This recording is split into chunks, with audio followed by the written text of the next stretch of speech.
برادران اسلام، السلام علیکم ورحمۃ اللہ وبرکاتہ۔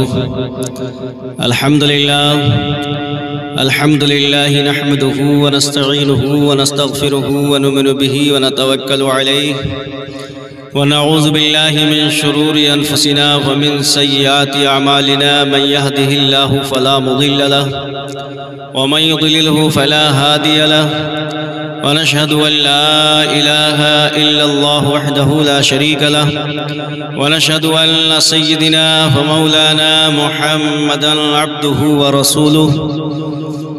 قال الله تبارك وتعالى في كلام المجيد والفرقان الحميد. أما بعد، فأعوذ بالله من الشيطان الرجيم. بسم الله الرحمن الرحيم. خيركم من تعلم القرآن وعلمه. آقائے دو جہاں جناب احمد مجتبیٰ محمد مصطفیٰ صلی اللہ تعالیٰ علیہ وسلم نے ارشاد فرمایا، تم میں سے بہترین وہ شخص ہے جو قرآن سیکھے اور دوسرے لوگوں کو قرآن کی تعلیم دے، قرآن کو سکھائے۔ یہ آقا علیہ السلام کا فرمان ہے۔ پھر آقا علیہ السلام ارشاد فرماتے ہیں، جو شخص قرآن کا ایک حرف پڑھتا ہے، اللہ رب العزت اس کو 10 نیکیاں عطا فرماتا ہے اور 10 گناہوں کو مٹاتا ہے، 10 درجات بلند عطا فرماتا ہے۔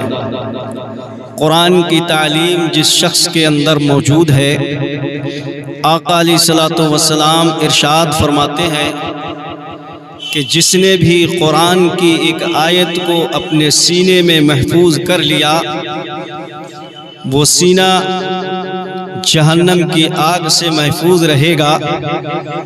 تو جس کے سینے کے اندر پورا قرآن موجود ہو، جس کے سینے کے اندر پورا قرآن حفظ ہو، تو اس پورے وجود کو جہنم کی آگ کیسے جلا سکتی ہے؟ جہنم کے شعلے اس اعضاء کو کیسے جلا سکتے ہیں؟ اس سینے کو کیسے جلا سکتے ہیں جس کے سینے کے اندر پورا قرآن موجود ہو؟ آقا علیہ السلام ارشاد فرماتے ہیں، میدان محشر میں وہ شخص پہنچے گا جس نے قرآن کی تعلیم حاصل کی ہوگی، جس نے قرآن کو یاد کیا ہوگا، جس نے اللہ کا کلام اپنے سینے میں محفوظ کیا ہوگا، وہ حافظ قرآن میدان محشر میں پہنچے گا۔ اعلان ہوگا، اے حافظ قرآن، تم جنت کے اندر داخل ہو جاؤ۔ حافظ قرآن جنت کے اندر جیسے ہی قدم رکھے گا، ایک قدم باہر ایک قدم اندر، اعلان ہوگا، اے حافظ قرآن، تم صرف اکیلے جنت کے اندر جا رہے ہو، ان لوگوں کو بھی ساتھ میں لے لو جنہوں نے تمہارے پڑھانے میں اور پڑھنے میں مدد کی ہے، جنہوں نے تمہیں پڑھایا ہے۔ اپنے والدین کو بھی ساتھ میں لے لو، اپنے عزیز و اقربا کو بھی ساتھ میں لے لو، اپنے دوستوں کو بھی ساتھ میں لے لو، اپنے عزیز رشتہ داروں کو بھی ساتھ میں لے لو اور جنت کے اندر داخل ہو جاؤ۔ اے حافظ قرآن، تم جنت کے اندر داخل ہوگے اور قرآن پڑھتے چلے جاؤ۔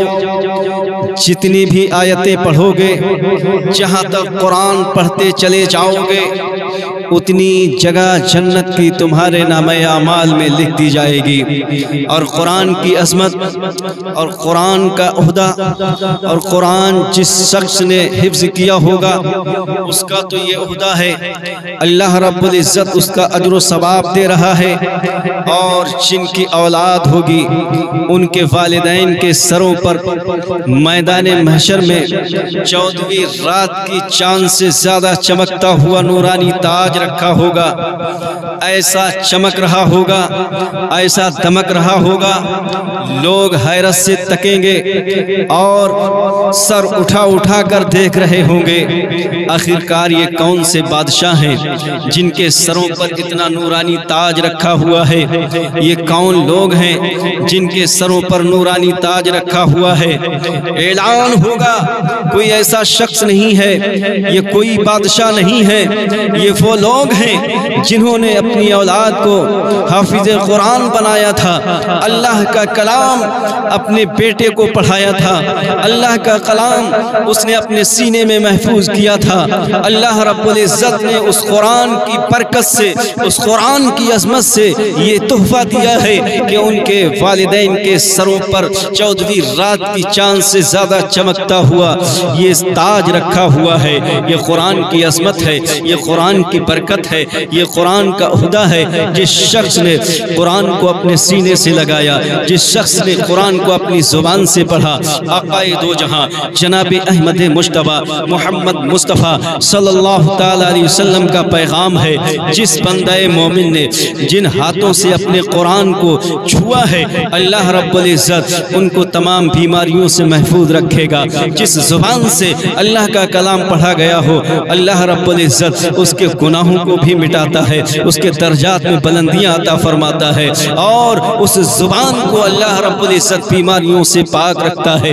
جن آنکھوں سے اللہ رب العزت کا کلام دیکھ کر پڑھا گیا ہو، آقا علیہ الصلوۃ والسلام ارشاد فرماتے ہیں کہ ان آنکھوں کو اللہ رب العزت ایسا روشن کرے گا، ایسا روشن کرے گا کہ زیادہ سے زیادہ اس کے اندر روشنی اللہ رب العزت پیدا کرے گا۔ اگر کوئی بھی بیماری اس آنکھ کے اندر موجود ہوگی تو اللہ کے کلام کی برکت سے اللہ رب العزت اس کی بیماری کو دور فرما دے گا۔ آقا علیہ الصلوۃ والسلام ارشاد فرماتے ہیں جو بندہ مومن قرآن کو پڑھتا ہے، جو بندہ مومن قرآن کو چھوتا ہے، جو بندہ مومن قرآن کو دیکھتا ہے، اللہ رب العزت اس کے ہاتھوں کے گناہوں کو مٹا دیتا ہے، اس کی زبان کے گناہوں کو مٹا دیتا ہے، اس کے آنکھوں کے گناہوں کو مٹا دیتا ہے اللہ رب العزت۔ اور ان ہاتھوں اور پیروں میں، اس کی آنکھ میں اور زبان میں جو بیماریاں ہوتی ہیں، قرآن کی برکت سے اللہ رب العزت اس کی تمام بیماریوں کو دور فرما دیتا ہے اور شفا عطا فرماتا ہے۔ آقا علیہ الصلوۃ والسلام ارشاد فرماتے ہیں طلب العلم فریضۃ علی کل مسلم و مسلمہ، علم دین حاصل کرنا ہر مسلمان مرد اور عورت کے لیے فرض ہے۔ تو بندہ مومن کے اندر اتنا علم ہونا چاہیے کہ زندگی ہم کس طریقے سے گزاریں، نماز ہم کس طریقے سے پڑھیں، طور و طریقہ کس طریقے سے ہم اپنائیں، آقا دو جہاں صلی اللہ تعالی علیہ وسلم کی زندگی سے اپنی زندگی کو ملا کر گزاریں۔ اللہ رب العزت ہماری اسی میں کامیابی دے گا، دنیا کے اندر بھی بھلائی ہے اور آخرت کے اندر بھی بھلائی ہے۔